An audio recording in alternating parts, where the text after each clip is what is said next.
जय माता दी। आत्मा चैनल देख रहे सभी दर्शकों को नवरात्रि महापर्व की हार्दिक शुभकामनाएं। मैं अमन आप सभी का स्वागत करती हूं हमारे फेस्टिवल स्टोरीज के नवरात्रि स्पेशल प्रोग्राम में। हम हर दिन मां भगवती के अलग अलग रूपों से अवगत करवाते हैं। आज 5वें दिन मां स्कंद माता का नवरात्रा है। आज हम जानेंगे मां की पूजा पाठ की विधि विधान और मंत्रों के बारे में और साथ माता के भक्तों से मुलाकात करवाएंगे। देखते रहिए आत्मा चैनल।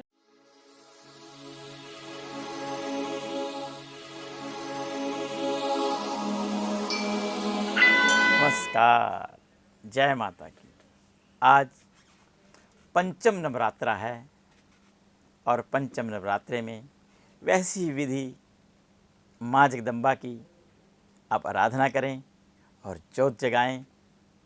और जो खेतरी बीज है, जो घर में खेतरी बीज थी आपने, उसकी पूजन कीजिए, जोत जगाइए और हर तरह से बहुत ही पावन ढंग से आप ये बीज मंत्र पढ़िए।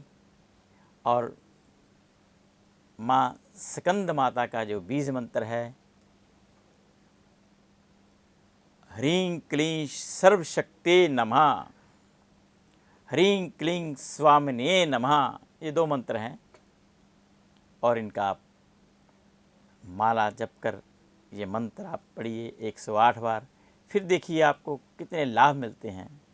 आपके घर में रोगों का नाश होगा, हर तरह से सर्व रोगों का नाश होकर आप एक बहुत ही शक्तिशाली व्यक्ति बनेंगे। जो माता और बहनें बेटियां ये उपवास रखती हैं, उन्हें अच्छा फल प्राप्त होता है। हर तरह से उनके घर में कुशलता और खुशियाँ बनी रहती हैं। और भी जाप कर सकते हैं आप, जैसे कि मंत्र है, सर्व मंगल मांगले शिवे स्वार्थ साधिके शरणे त्र्यंबके गौरी नारायणी नमस्ते, ओम ऐं ह्रीं क्लीं चामुंडाय विचे नमः।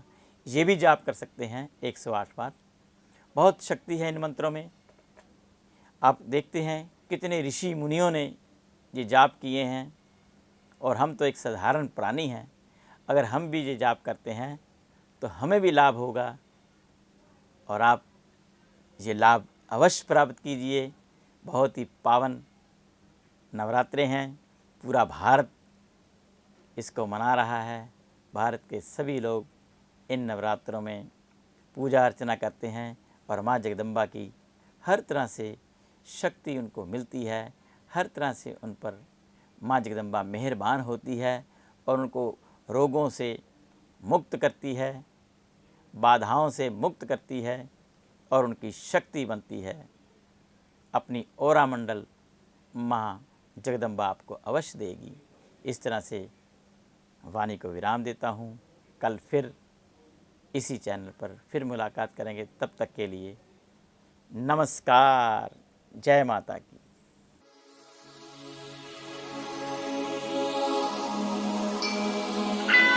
जय माता दी। नमस्कार, मेरी तरफ से सभी दर्शकों को प्यार भरी नमस्कार। मेरी तरफ से और मेरी परिवार की तरफ से आप सभी को नवरात्रि की बहुत बहुत शुभकामनाएं। मैं हरप्रिया कौर, प्रिंसिपल ऑफ किडी क्लाउड प्री स्कूल। नवरात्रि का त्यौहार हम सब क्यों मनाते हैं, इसकी महत्ता क्या है? नवरात्रि माँ दुर्गा का त्यौहार है। माँ दुर्गा को खुश करने के लिए हम ये त्यौहार मनाते हैं। नवरात्रि 9 रूपों का त्यौहार है, नवरात्रि। इस त्यौहार का नाम इसीलिए नवरात्रि रखा गया ताकि हम माँ दुर्गा की 9 दिनों तक पूजा कर सकें। कुछ लोगों की मानता है कि इस दिन वो उपवास रख के माँ को 9 दिन उपवास रख के माँ को खुश करते हैं। उस चीज़ में उनकी आस्था है। मेरी माँ में श्रद्धा, मैं सिख फैमिली से बिलोंग करती हूँ। जब मैं छोटी सी थी तो मतलब हम ऐसे भाईचारे में रहते हैं, ऐसे संसार में रहते हैं जहाँ की अलग अलग देशों के अलग अलग जगहों से लोग रहते हैं हमारे साथ, ठीक है। तो मेरी आस्था माँ से तब जुड़ी, छोटे होते जैसे हम कंजकों पे जाते थे तो हमारी गली में, जो हमारे मोहल्ले में सब कंजकें रखते थे, तो मैं अपने घर पे आके मम्मा को बोलती थी कि मैं जाती हूँ, सबके घर में हलवा पूड़ी मिलती हैं, बच्चे कितना खुश होते हैं, एक्साइटेड होते हैं, सुंदर सुंदर कपड़े पहनने को मिलते हैं, तो मम्मा हम भी ये त्यौहार क्यों नहीं करते हैं। तो मेरी मम्मा ने मतलब उस चीज़ को लिया कि हाँ मेरे बच्चे की उस तरफ आस्था है, तो हमारे घर में भी ये चीज़ होनी स्टार्ट हो गई। तो मेरी मम्मा ने तब से, जब मैं 9 इयर्स की थी, स्टिल अभी तक मेरे घर में, चाहे मेरी शादी भी हो गई है तब भी मेरे घर में माँ दुर्गा की पूजा की जाती है, कंजके बिठाई जाती है और प्रसाद बनता है और माँ की सेवा की जाती है। जब मैं शादी करके इधर अपने इन लॉज के घर आती हूँ तो ये लोग बिल्कुल नहीं मानते थे, इनका बिल्कुल भी नहीं था कि नहीं हम गुरुद्वारे जाते हैं, हम सिख फैमिली से बिलोंग करते हैं तो नहीं। पर मेरी आस्था थी माँ में और मैं माँ से मन से जुड़ी हुई थी वो आस्था। तो ये यहाँ पे आके मैंने कभी कुछ नहीं किया। वैसे ही जब मेरे घर लक्ष्मी आई, मेरी बेटी हुई, तो उसको भी मैंने, जैसे लोगों के घर में वो गई कंजके लेने, तो मैं माँ माई को बोलती थी कि माता रानी कि मैं वहाँ तेरी कंजके करती थी तो यहाँ पे भी करना चाहती हूँ। और माँ की ऐसी कृपा हुई, मेरी डॉटर 5 साल की हुई जब, उसने मेरे को बोला ऐसे ही, मम्मा सबके घर में मैं जाती हूँ, हम अपने घर में क्यों नहीं करते हैं। तो मैंने कहा बेटा आप ये बात ना पापा से करना। तो उसने एज इट इज अपने पापा को जाके बोला कि पापा मेरे घर में भी कंजके होनी चाहिए। तो उसके पापा ने बोला कोई बात नहीं बेटा, तेरा मन है, हम अपने घर में भी कंजके करेंगे। वो दिन है कि माँ ने ऐसी कृपा की कि मेरी आस्था को देखकर, और मेरे घर में भी आज पूरी मैं धूमधाम से नवरात्रि मनाती हूँ और कंजके बिठाती हूँ। जय माता दी।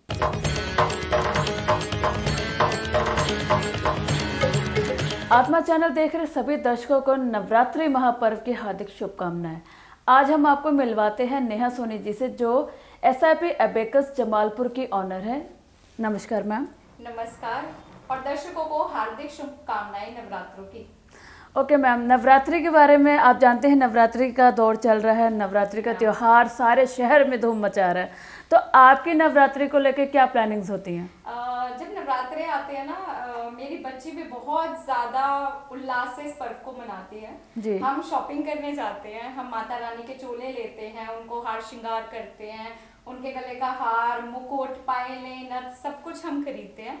मेरे साथ मेरी जो बेटी है वो भी माता रानी को श्रृंगार करती है, और जब हम दोनों मिलके उनको श्रृंगार करते हैं हम दिल से ही बहुत ज्यादा खुश होते हैं। मेरी बेटी बहुत ज्यादा इस चीज को लेके एक्साइटेड रहती है। जी, तो आपकी माँ में आस्था कब से है? देखिए, मैं अगर सच बात कहूँ तो मैं बहुत ज्यादा धार्मिक नहीं थी पहले से, बट क्या हुआ एक बार, मेरी बहुत पहले की बात है और वो बात ना अभी तक मेरे दिल में है कि मेरी बेटी एक टाइम पे बहुत ज्यादा बीमार हो गई थी। इवन हम डॉक्टर्स के पास जाते थे, रिपोर्ट्स पे कुछ भी नहीं आता था और हमें समझ ही नहीं आता था कि हुआ क्या है, उसका बुखार उतर ही नहीं रहा था। तो मुझे याद है नवरात्रे तब आने वाले थे, तो मेरी जैसे कहते हैं ना बुआ सास, उन्होंने मुझे बोला कि बेटा नवरात्रे आने वाले तो एक बार महामाई की पूजा कर, तो आस्था रख, दुर्गा स्तुति पढ़ रोज। तो मैंने कहा चलो सब करके देख लिया, एक बार ये भी करके देख लूं। तो मैंने जब माता रानी के सामने कहते दीपक जलाया, मैंने सुबह शाम जलाया, खेतरी हमने बीजी, दुर्गा स्तुति मैंने रोज पढ़ी, तो मैंने ये चीज देखी कि दूसरे ही दिन मेरी बेटी ठीक होने लगी है। मतलब मैं अगर कहूँ कि पहले मैं इतनी ज्यादा धार्मिक नहीं थी, पर जैसे ये चीज मैंने खुद अपने जीवन में देखी और महसूस की, उससे मेरी आस्था और ज्यादा बढ़ गई। और जब भी अब नवरात्रे आते हैं, मैं, मेरी बेटी और मेरे पति धूमधाम से इस पर्व को मनाते हैं। हम बहुत अच्छा मंदिर सजाते हैं और हम बहुत उल्लास से रहते हैं, और कोई ना कोई जो हम नई चीज लेने वाले होते हैं वो हम नवरात्रों के दिनों में ही लेते हैं। नवरात्रों के दिनों में इतनी श्रद्धा कि आप नवरात्रों में ही वाहन खरीदते हैं, किसी ने कहा है या आपकी अपनी पर्सनल चॉइस है कि नहीं हमें नवरात्रे को ही खरीदना है, क्योंकि आगे पीछे भी लोग खरीदते हैं, ऐसा ही क्यों? देखो, लोग काफी दिनों में खरीदते हैं, कोई कभी नहीं भी देखता है जी। पर मेरा मानना ये है कि जैसे हमने सुना भी अपने बुजुर्गों से कि कहते हैं ना, श्राद्ध में नहीं लिया जाता, नवरात्रों में हर चीज नहीं लेनी चाहिए। तो कह लो मेरी सास ससुर का कहना होता है कि वाहन हमेशा अगर लेना है तो नवरात्रों के टाइम पे लीजिए, क्योंकि वो हमारे लिए शुभ होता है जी। तो हमने भी पिछले साल गाड़ी खरीदी है, तो वो मैंने नवरात्रों के दौरान ही खरीदी थी, तो अब तक सब सुख शांति से चल रहा है।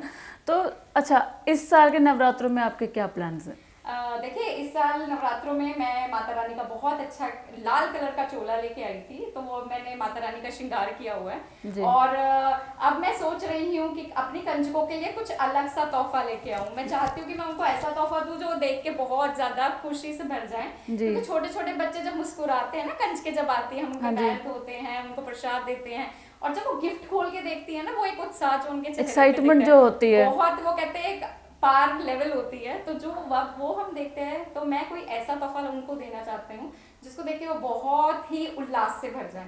तो मैं कुछ ऐसा सोच रही हूँ, बट वो मैं बताऊंगी नहीं, वो मैं ढूंढ के ही लाऊंगी। तो जैसे कि आपने कंजकों के गिफ्ट की बात की है, तो हम ये जानना चाहेंगे कि बचपन में आप भी कंजकों में बहुत बैठती थी, तो सबसे यादगार गिफ्ट क्या रहा और आप कितने पैसे बना लेती थी? देखिए जब हम छोटे होते थे ना, तब 1-1 रुपए का बहुत महत्व होता था। किसी के घर से अगर हमें 5 रुपए मिल जाते थे ना, हमें लगता था तो वो पार्टी वाला सीन हो जाता था, चांदी हो गई है भाई इसको तो। और फिर हमारे दिमाग में होता था ना, यार वो अमीर घर है, वहां तो जाना ही जाना है, वहां से 5 रुपए मिलते ही मिलते हैं हमें। तो हम कंजके ना 3-4 लड़कियां मिलके ऐसे जरूर प्लान करते थे कि उस घर में तो हमने पक्का जाना है, बाकी 2-3 घरों को छोड़ देंगे। हम इतनी गलियों में घूमते थे ना, कभी हमारे माँ बाप को ये रहा ही नहीं कि बच्चे कहाँ हैं। हम तीसरी गली में, चौथी गली में घूम रहे हैं, पैसे इकट्ठे कर रहे हैं, बटवा रखा हुआ है, उसके पैसे पाई जा रहे हैं। मतलब ये चीजें हैं जो हमने अपने जमाने में एक्सपीरियंस की हुई हैं। मतलब तब से पैसे ही मिलते थे और गिफ्ट वगैरह नहीं उतने। तब कहे तो गिफ्ट्स का इतना रिवाज नहीं होता था। ज्यादातर सारे जो होते थे लोग वो पैसे देते थे, 1 रुपया 5 रुपए, जैसे जिसकी जो भी रहती थी, बट गिफ्ट्स बहुत कम होते थे। बट आजकल मैंने देखा है चलन थोड़ा डिफरेंट हो रहा है कि आजकल कंजकों पे गिफ्ट्स ज्यादा दिए जा रहे हैं। पैसे भी लोग देते हैं, बट गिफ्ट्स लोग ज्यादा देते हैं। आपका क्या प्लान है गिफ्ट देने का? मैं वो बताऊंगी नहीं, मैंने जैसा आपसे जिक्र किया था कि मैं कोई ऐसा गिफ्ट ढूंढ के लाऊंगी जो बच्चों। तो हमें कैसे पता चले कि आप बच्चों को क्या देने वाले हैं? कोई बात नहीं, ये मैं जरूर अपने दर्शकों के साथ हो सके तो शेयर करूंगी कि क्या मैं गिफ्ट उनको दे रही हूँ, जिसको देख के कंजकों के चेहरों पे मुस्कान आ जाए। चलो, ये तो कंजकों के चेहरे की मुस्कान की बात आई। अब बात करते हैं थोड़ी सी फिटनेस की। अब हम लोग क्या है, नवरात्र से पहले कुछ भी खाते हैं, ठीक है, जंक फूड, घर का फूड, फलाना फूड, हर तरह का फूड, ठीक है। अब आगे नवरात्रि में उपवास करना, अपने मतलब खान पीन पे कंट्रोल करना। कई बार क्या होता है कि फास्ट रखने की वजह से इंसान का जो इंटरनल डाइजेशन है उस पर भी कहीं ना कहीं फर्क पड़ता है। तो आप कैसे मैनेज करती हैं? देखिए जैसे पहले मैं व्रत रखती थी, मैं 9 के 9 दिन रखती थी, तो मैंने देखा था कि मेरे सिस्टम पेट का जिसे कहते थोड़ा हिल जाता था। तो अब मैंने इस चीज का ध्यान रखा है कि जब भी मैं व्रत का खाना खाती हूँ, मैं दही बहुत खाती हूँ साथ में, क्योंकि जैसा हम सबको पता है कि व्रत का खाना गर्म होता है जी। तो अगर हम उसके साथ दही का सेवन करें तो वो कहीं ना कहीं चीजें बैलेंस कर हो देता जाती है। बस प्याज लहसुन तो हमने यूज नहीं करना होता। तो इतना सात्विक भोजन खाने से ना कभी भी कहते हैं पॉजिटिव इफेक्ट आता है ना, वो हमारी जो सेहत है वो काफी अच्छी हो जाती है।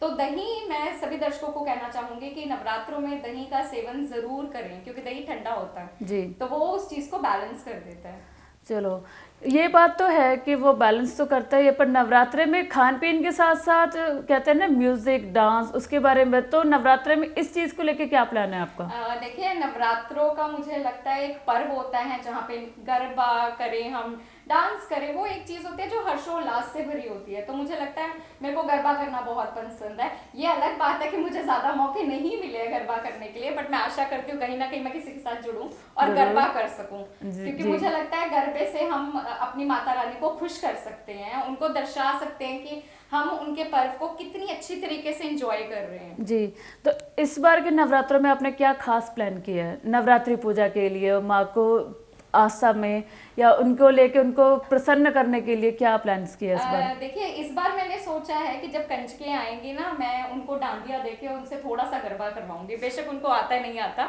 बट मेरा प्लान यही है कि थोड़ा सा चलो हम उनके लिए एक एक्टिविटी करेंगे कि बच्चे जब डांस करते हैं बच्चों को बहुत खुशी मिलती है। तो एक तरीके से अगर हम कंजकों को खुश रखेंगे, हमारी माता रानी तो जरूर खुश होंगी। तो कितनी अच्छी बात इन्होंने की है कि अगर हम कंजकों को खुश रखेंगे तो माता रानी भी खुश होगी, क्योंकि कंजके जो है वो माता रानी का ही रूप है और उन्हें खुश करने के लिए तो जितना करो उतना कम हो। ओके, तो फिर हमारे दर्शकों के लिए क्या एक मैसेज है, जो ज़्यादातर क्या कहते हैं कि चलो ठीक है नवरात्रे और बाकी दिनों को सेम लेके चलते हैं, उनके लिए कोई खास संदेश नवरात्रि पे? हाँ जी, मैं ये संदेश जरूर देना चाहूंगी। नवरात्रों का भी पर्व हिंदुओं के लिए बहुत महत्वपूर्ण पर्व है। तो इसको हम जितनी श्रद्धा से उल्लास से बनाएंगे, माता रानी खुश होंगी और हम भक्तों के कष्टों को जरूर दूर करेंगे। तो मैं आशा करती हूँ कि सारे दर्शक नवरात्रि को हर्षोल्लास से मनाएं ताकि ये पर्व ऐसी खुशी तरह चलता रहे। धन्यवाद। धन्यवाद। जय माता दी।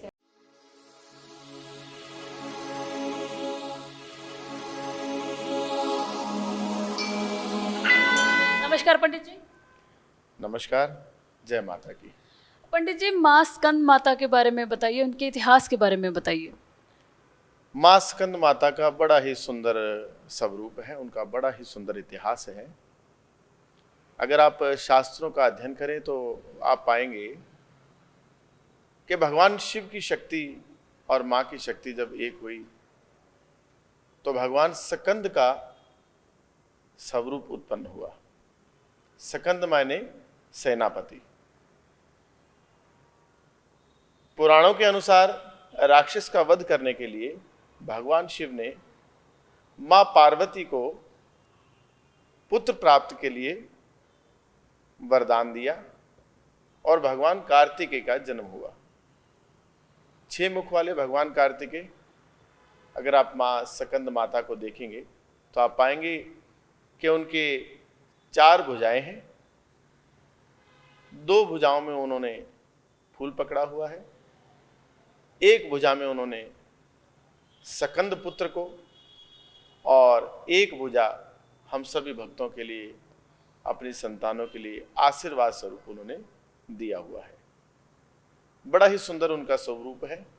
जिस प्रकार अलग अलग दिन आप माँ नवदुर्गे का पूजन करते हैं, माँ नवदुर्गे की आप आराधना करते हैं, इसी प्रकार 5वां दिन माँ स्कंद माता के लिए विशेष प्रकार से होता है। पुत्र की प्राप्ति के लिए, संतान की रक्षा के लिए माँ स्कंद माता का पूजन किया जाता है। तो पंडित जी, आपने माँ के स्वरूप के बारे में बताया, तो माँ के हाथ में जो एक शस्त्र है, वो शस्त्र क्या है और हमें क्या सिखाता है? माँ के हाथ में जो शस्त्र है वो राक्षस का वध करने का प्रतीक है, बुराई का वध करने का प्रतीक है। जैसे माँ कमल पे विराजमान है और हमें ये बताती हैं कि इस संसार का जो कीचड़ है, इस संसार का जो दलदल है, जिस प्रकार कमल जो है उस कीचड़ से ऊपर उठ करके खिलता है, ठीक उसी प्रकार माँ हमें बताती हैं कि संसार की बुराइयों से ऊपर उठ करके माँ की आराधना करें और सभी प्रकार के दुख और दरिद्र को दूर करें। और शस्त्र स्वरूप हमारे मन में उत्पन्न होने वाले बैर भाव, ईर्ष्या, उन सभी बुराइयों को समाप्त करने का अर्थ है माँ स्कंद माता। तो माँ का स्वरूप का, शस्त्र का तो अर्थ हमें पता चला है, लेकिन हम ये जानना चाहते हैं कि ऐसी कौन सी पूजा की विधि है जिससे हम माँ स्कंद माता का आशीर्वाद प्राप्त कर सके और अपने जीवन को सुगमय और सफल बना सके। देखिए, जैसा कि मैंने आपको बताया है कि 5वां स्वरूप माँ स्कंद माता का पूजन का है। ब्रह्म मुहूर्त में उठें, स्नान करें, कलश की स्थापना करें जैसे कि नवरात्रों में की जाती है, और 5वें दिन माँ का जो है पूजन करें। श्रृंगार की वस्तुएं चढ़ावें, माँ को वस्त्र चढ़ावें, हल्दी, रौली, मौली, कुमकुम से माता का श्रृंगार करें, उनका पूजन करें और माता को केले के फल का भोग लगाएं। माता को केले का फल अति प्रिय है, उनको भोग लगाएं और फिर आप देखिए कि आपके जीवन में किस प्रकार से माता का आशीर्वाद और सुख समृद्धि आएगी। तो माँ स्कंद माता का आशीर्वाद प्राप्त करने के लिए तो आपने भोग वगैरह के तो बारे में बता दिया और विधि विधान के बारे में भी बता दिया, पर क्या है उनकी पूजा का उचित समय और क्या है उनकी एक मूल मंत्र जिसको अपनाकर हम अपनी ज़िंदगी को आसान और खुशमय बना सकते हैं? सबसे पहले मैं आपको माता के मूल मंत्र के बारे में बताऊंगा। ओम ह्रीं ह्रीं क्लीं माँ स्कंद माताए नमः। सभी माताएं बहनें अगर संतान की प्राप्ति चाहते हैं तो इस मंत्र का जाप करें। विशेषकर 5वें नवरात्रों में इस मंत्र का विशेष जाप करें। संतान की प्राप्ति होगी, आपके दुख और दरिद्र दूर हो जाएंगे, सभी प्रकार की बाधाएं समाप्त हो जाएंगी। अब मैं आपको बताता हूं कि माँ स्कंद माता का पूजन का समय का रहना चाहिए। सबसे पहला जो समय है ब्रह्म मुहूर्त है, जो सुबह होता है 3 और 4 बजे के बीच में। उस ब्रह्म मुहूर्त में उठ करके माता का पूजन करें, मंदिर में जाकर के माता को प्रणाम करें, ध्यान करें। और दूसरा समय गोधूली लगन जो बोलते हैं, संध्या के समय जब सूर्य अस्त हो रहा हो, उस समय जाकर के माँ सकंद माता का पूजन करें।